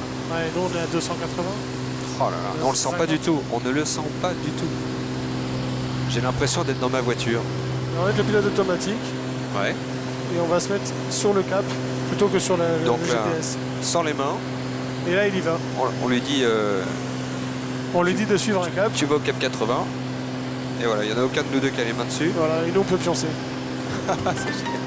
Ou jouer aux cartes, ou... Voilà. Alors j'ai un petit backgammon si tu veux derrière. Attends, c'est formidable. Alors, si c'est ça. Et on a 2500 pieds, on descend à 1000. Voilà, à toi.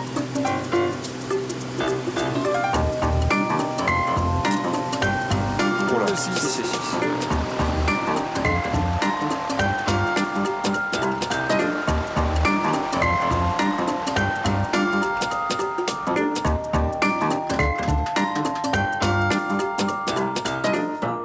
Je ne vais pas tarder à quitter Rabat. Mais le peintre Ahmed Nouaiti n'a pas oublié sa promesse. Une séance de speed painting, là, sur le tarmac. Alors voilà, c'est mon avion. Ah, super. Ouais, c'est un Super Cub, justement, le modèle. Un Piper PA18. Et les nuages qui arrivent, vous avez 5 minutes, vraiment.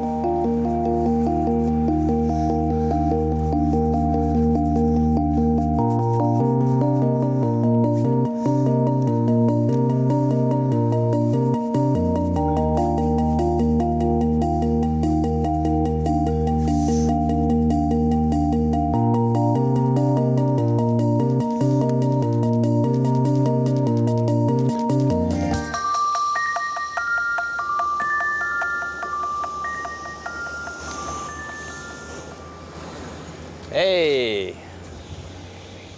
Bravo! Merci. Ah! La main, c'est la signature? Ouais. Super. Hop, hop, hop, hop.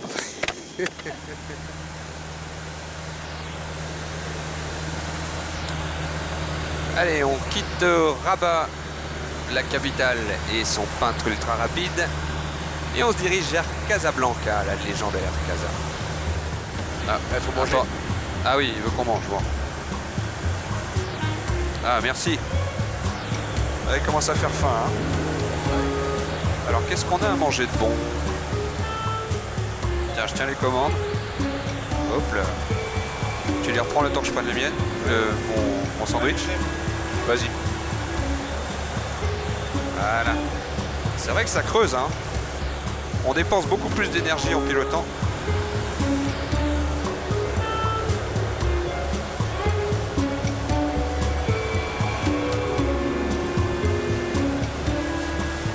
J'imagine que les pilotes de l'aéropostale décassaient la graine comme ça, tout en volant, parce qu'ils volaient très longtemps.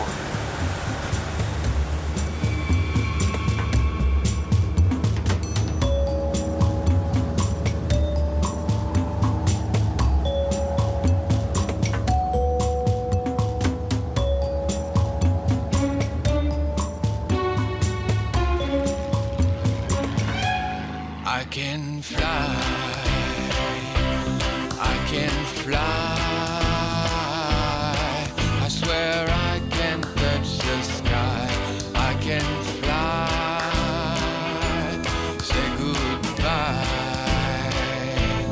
It's a breakout, but I swear I will be back, 'cause I can fly.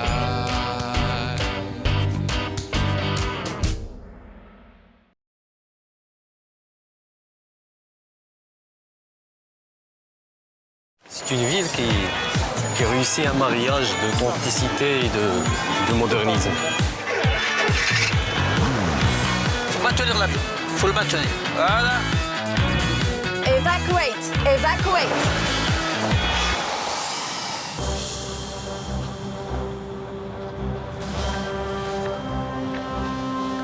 Je suis reporter, pilote, et je rêve de voler sur les traces des héros de l'aéropostale.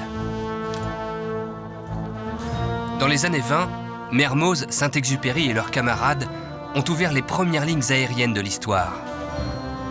En acheminant du courrier au péril de leur vie, ils ont fait de l'avion le plus formidable outil pour rapprocher les hommes. aux commandes d'une machine à peine plus performante que les leurs, je veux survoler les mêmes paysages, voir comme ils ont changé, et au fil de mes escales, faire de belles rencontres.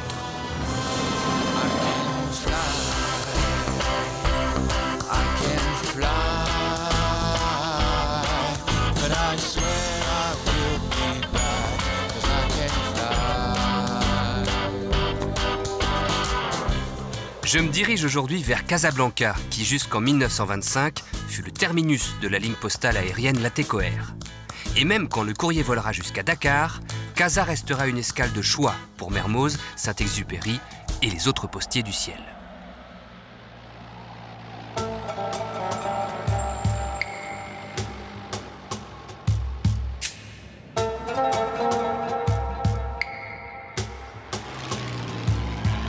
Quand les pilotes de la postale passaient au-dessus des nuages, ils se faisaient rappeler à l'ordre. Car une mer de coton, aussi magique soit-elle, est un piège quand on n'a pas d'instrument pour savoir ce qu'il y a en dessous. Aujourd'hui encore, en vol à vue, il faut rester hors des nuages. Mais quand ils ne sont pas collés les uns aux autres, on peut quand même se faire plaisir. Voilà, j'adore jouer dans les nuages comme ça. J'adore ça. T'as un sentiment de liberté. Merde, on vient de faire le trim. Hop, hop, hop, hop, hop, hop. Bon, là, vous voyez, il est arrivé un truc un peu bête. On a perdu des morceaux.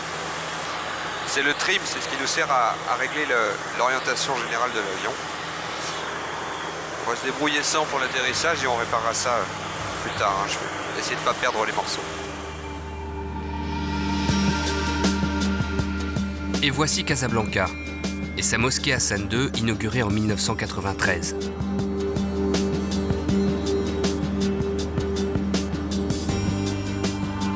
Dans les années 20, les aviateurs de l'aéropostale qui amorçaient leur descente pour se poser à Casa n'avaient pas ce monumental repère. Mais cette ville, synonyme de détente et d'amusement, ils la reconnaissaient entre mille.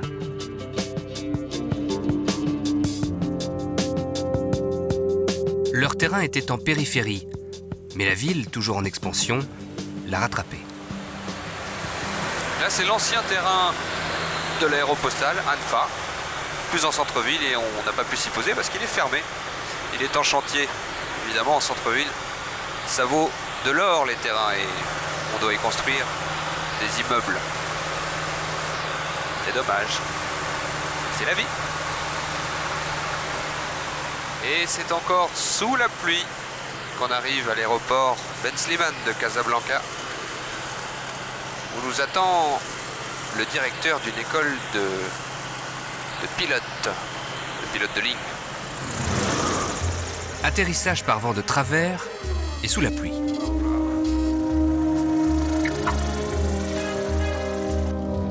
Ça n'est pas très facile, mais l'exploit ne mérite pas l'accueil que me réservent les élèves pilotes.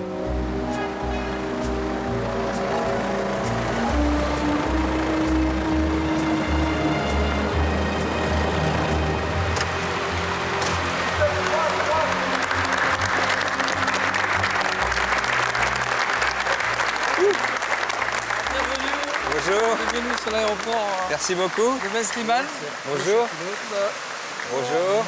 Moi je suis M. Mengouchi, le président directeur général du groupe. On forme les hôtesses de l'air, les pilotes de ligne ici sur l'aéroport de Ben Slimane. Nous avons ici un simulateur pour les évacuations, cabine en fumée, évacuation sur toboggan. Je pourrais faire ça? Oui, absolument. Avec les hôtesses? Absolument, on peut faire ça. Et puis nous avons aussi la flotte, nous avons des avions pour la formation des pilotes. Ça fait longtemps que vous formez des pilotes? Bien, l'école de pilote de ligne, IATC, a été ouverte en 2010. Ouais, c'est très récent. C'est très récent, mais d'ici 2019, l'Afrique aura besoin de 4000 pilotes. Or, la capacité de formation de l'Afrique est quasiment nulle. Ouais. Et donc aujourd'hui, on est implanté pour ça. Et notre centre a ce but premier de former des pilotes de ligne pour l'Afrique en général. C'est la partie dangereuse. Ok, donc ça c'est une salle de cours. Actuellement, il y a un cours d'un groupe d'élèves pilotes avec un instructeur de réglementation en l'occurrence. Et la troisième partie, c'est tout ce qui est réglementé. Réglementé. Deuxième fonction, c'est la fonction d'information. Il va tout simplement fournir les avis et renseignements utiles à la bonne exécution sûre et efficace du vol. Vous êtes la seule fille. Donc voilà déjà le service d'information de vol. Allez.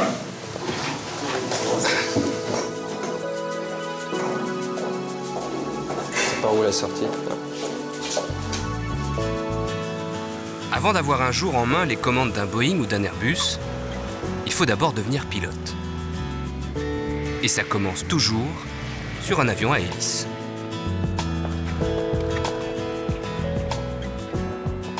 Alors c'est sur cet avion que vous apprenez à piloter?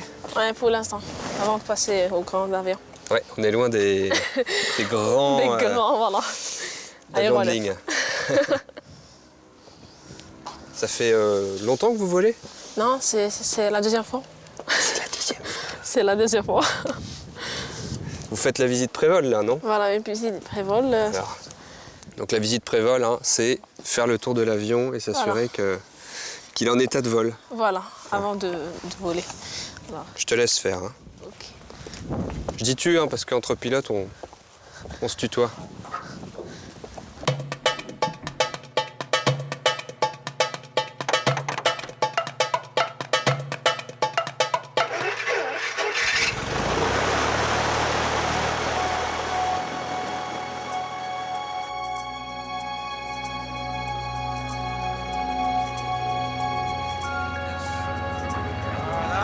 La vitesse, on arrive à 65.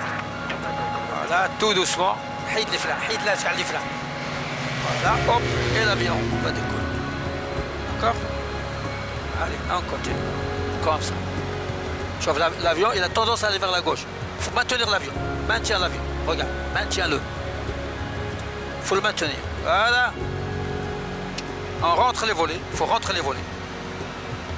Voilà, continuez, continuez. Voilà. Et là, on vire 30 degrés d'inclinaison. Voilà, 30 degrés. Voilà, c'est ça. En fait, ce qu'est en train d'apprendre Krenza, là, c'est le b.a.-ba. C'est tenir son cap et garder la même altitude, même lorsqu'on change de cap. Et c'est pas si évident que ça.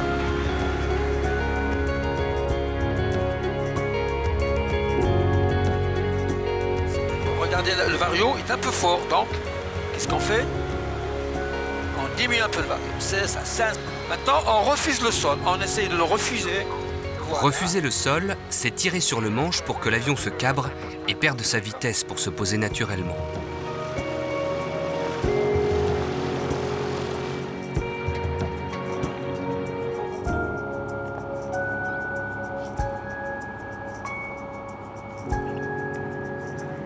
Et qu'est-ce qui te fait rêver dans ce métier?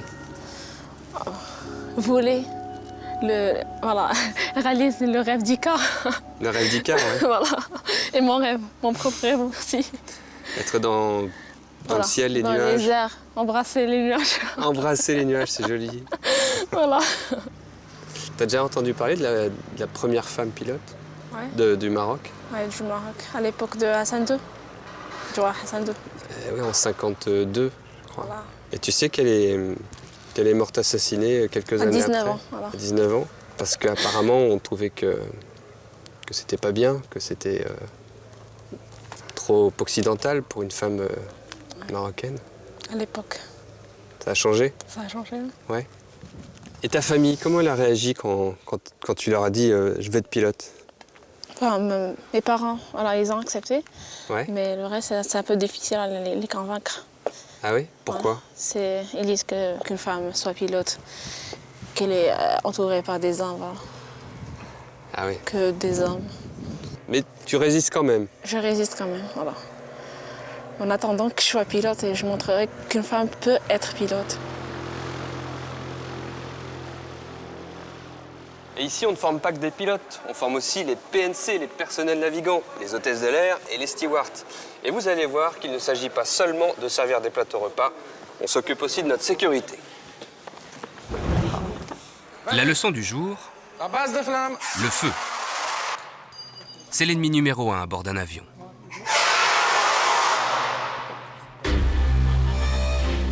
Pour apprendre à évoluer dans une cabine enfumée, les futurs personnels navigants s'entraînent dans un simulateur.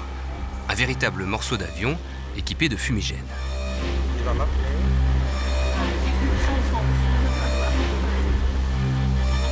Vite, vite, hein. Ok, ben vite, rapide. Les élèves pilotes jouent les passagers. Et moi, pour une fois dans ma vie, je serai hôtesse de l'air. J'ai pourri le feu. Allô? Oui. Feu maîtrisé, hein? Ok, sortez. Ok. Bon, maintenant que le feu est éteint, il faut aussi évacuer l'avion. Et selon les règles internationales, on doit le faire en moins de 90 secondes. Alors regardez comment ça se passe. Evacuate, evacuate. Les hôtesses enlèvent leurs talons pour ne pas crever le toboggan gonflable et dirigent l'évacuation avec autorité, car elle doit se faire dans l'ordre. Il faut presser les passagers tout en évitant la panique. Sit and slide, one after one. Et qu'est-ce qui se passe si je traîne un petit peu? Non, hurry up, we can explain later.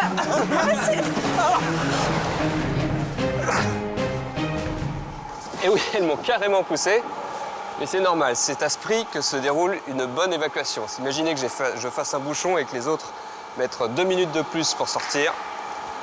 Ça peut coûter la vie à des gens.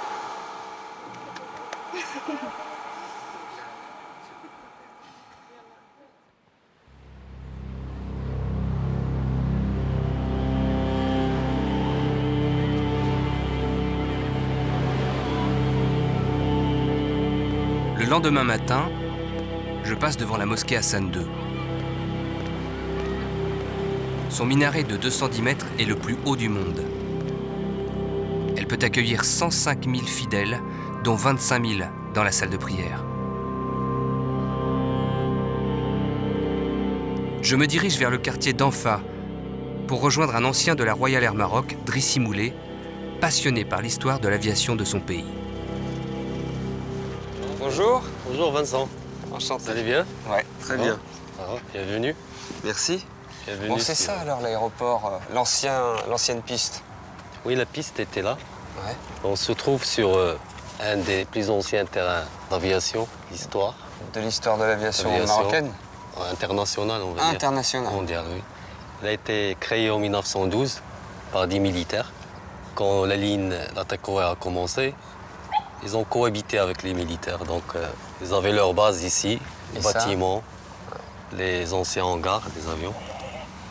Casablanca était tête de ligne de la ligne Toulouse, Casa, puis Casa-Dakar. Tous les avions, les ateliers, tout était là. Et ça fait de Casablanca une ville mythique de l'histoire de l'aéropostale. Exactement.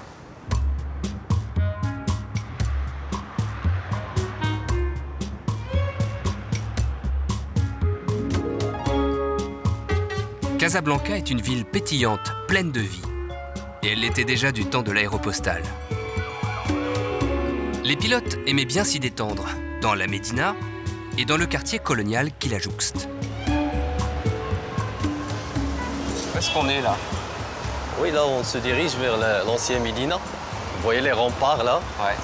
Avec l'ancienne tour de l'horloge. En fait, on est sur la rue de l'horloge. C'est-à-dire qu'il y avait la Médina marocaine et à côté voilà, c'est la partie européenne. Européenne qui a été construite au début du siècle. Avec une architecture. Il y a des photos là. Oui. Bonjour. Qu'est-ce que c'est que cette photo là? Celle-là, c'est la rue de l'horloge en 1912. C'est la rue, hein? Ah, ça là? Celle-là. Ça nous donne une idée, Vincent, du chantier à l'époque de la pénétration française. Qu'est-ce que vous avez comme information sur les aviateurs? Les aviateurs, c'est... On m'a dit qu'ils fréquentaient l'hôtel Excelsior. Évidemment, l'hôtel Excelsior, c'est là-bas. Ah, c'est là-bas? Voilà l'hôtel Excelsior. C'est en face. C'est celui-là. Ah bah oui, l'hôtel Excelsior, d'accord. Oui, c'est... Beau. Ça, c'est le premier hôtel qu'il y avait à Casablanca. Le premier hôtel de Casablanca. On va dire que c'était un hôtel de luxe. Donc, ils chouchoutaient leurs aviateurs, si vous voulez. Ouais. Donc,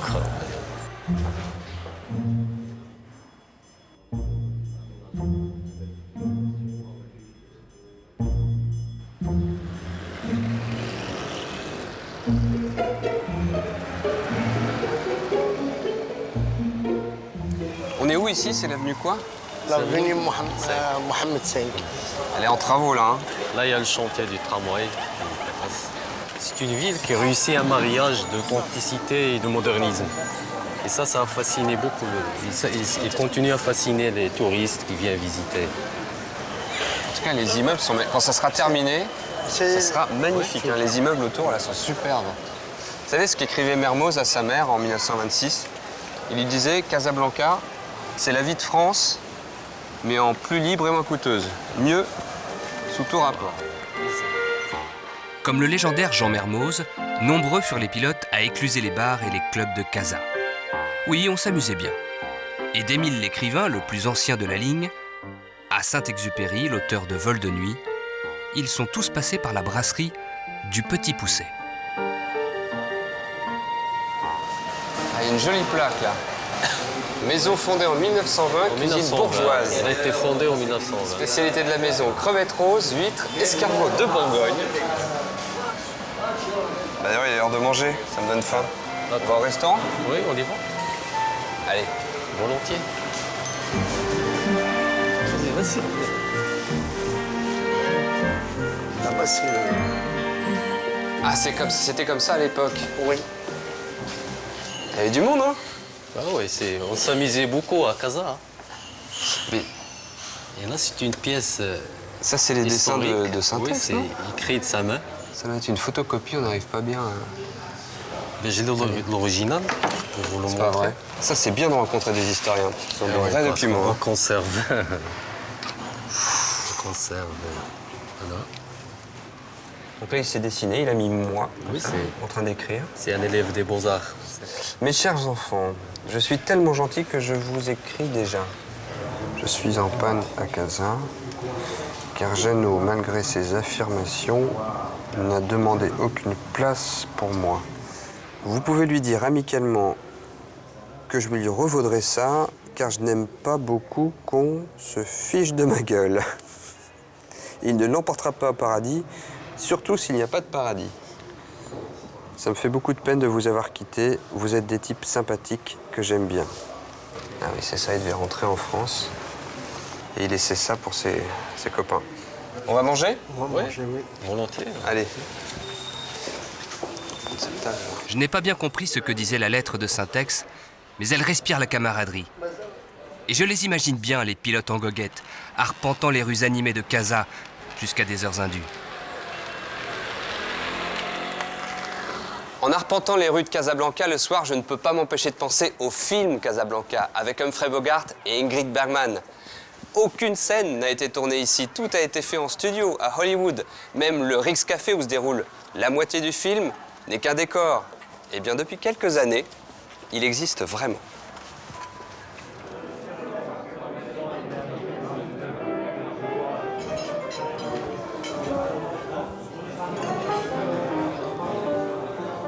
Bonsoir. Hello. Bonsoir. Hi. Cathy? Vincent? Vincent? Enchanté. Bienvenue au Rix. Merci beaucoup. Depuis combien de temps vous tenez cet endroit? 7 ans et demi. Et comment vous avez eu l'idée de le faire? Je travaillais ici comme diplomate en poste à Casablanca. Et j'étais à mon bureau au consulat le 11 septembre. Et 2 jours après cette tragédie, j'ai décidé de quitter mes fonctions et de rester ici à Casablanca et de monter le Rick's Café. Dans Casablanca, le film, le fidèle pianiste de Rick, le patron du bar, s'appelle Sam. Ici, il s'appelle Issam et il joue chaque soir le même répertoire, sans oublier l'air le plus connu du film, As Time Goes By. Bravo. Merci, merci, merci. C'est vous, Issam? Ouais. Bravo, c'est magnifique ce que vous faites. Vous aimez le jazz? J'adore ça. Et pour me faire plaisir, vous pourriez pas me jouer As Time Goes By comme dans le film? Vous la connaissez? Oui, ah oui, je la connais. Ok. Exact.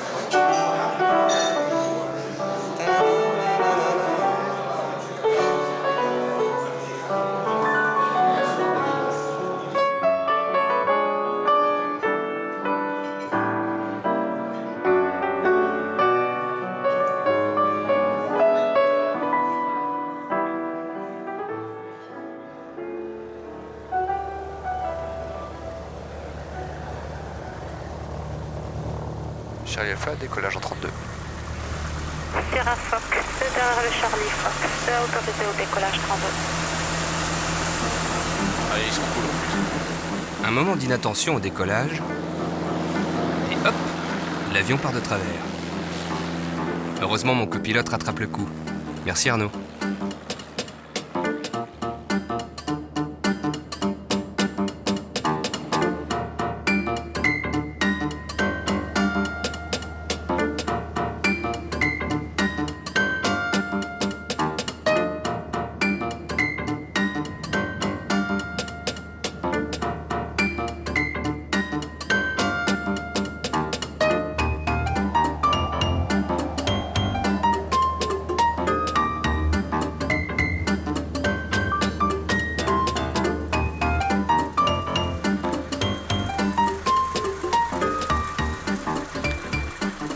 Là, on vient de faire un vol très court pour un autre terrain où se trouvent les ateliers de Didier Cornu. On a besoin de faire une petite révision.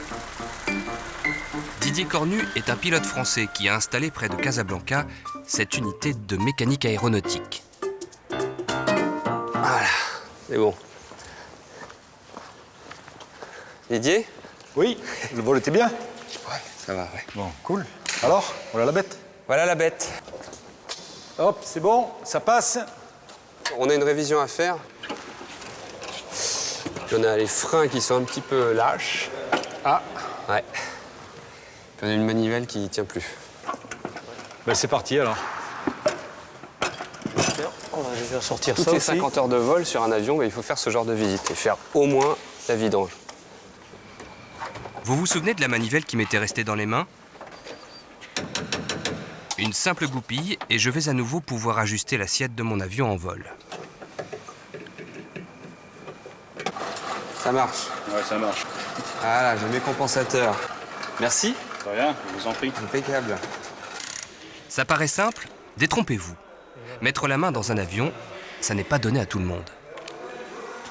En fait, même si je savais faire tout ça, j'aurais pas le droit de le faire parce qu'il faut être agréé.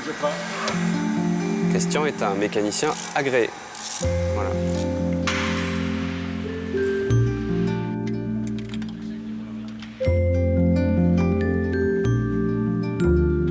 Aujourd'hui, l'entretien d'un avion est réglementé jusqu'à la force de serrage des bougies. C'est le prix de la sécurité. La mécanique aéronautique, si exigeante aujourd'hui, était empirique au temps de l'aéropostale. Bon nombre de pilotes et de mécaniciens embarqués l'ont payé de leur vie. Il y avait entre eux du respect et de l'amitié. D'ailleurs, tous les nouveaux pilotes chez la TECOR commençaient leur carrière comme mécaniciens. On appelait ça le Royal Cambouis. Et Christian, qui pilote aussi, a fait le même chemin. En étant mécano dans l'armée, donc j'ai découvert l'univers des pilotes. Et un jour, je me suis pris par la main, j'étais dans l'aéroclub du coin et j'ai découvert aussi, ensuite le pilotage, quoi. En gros, tu serais le parfait pilote de l'aéropostale. Quel bonheur. Ça te parle, l'aéropostale? Tu parles. C'était vraiment des aventuriers, quoi. Pour arriver, nous, à ce que l'on connaît maintenant, il a fallu ce qu'ils ont fait.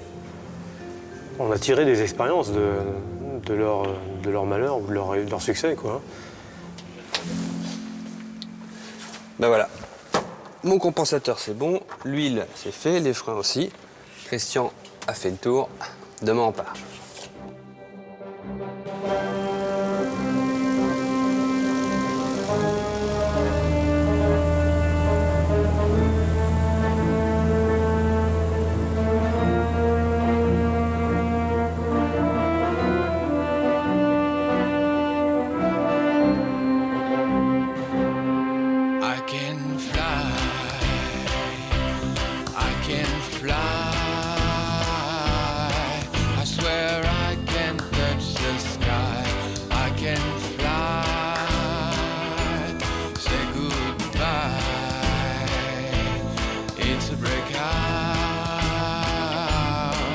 But I swear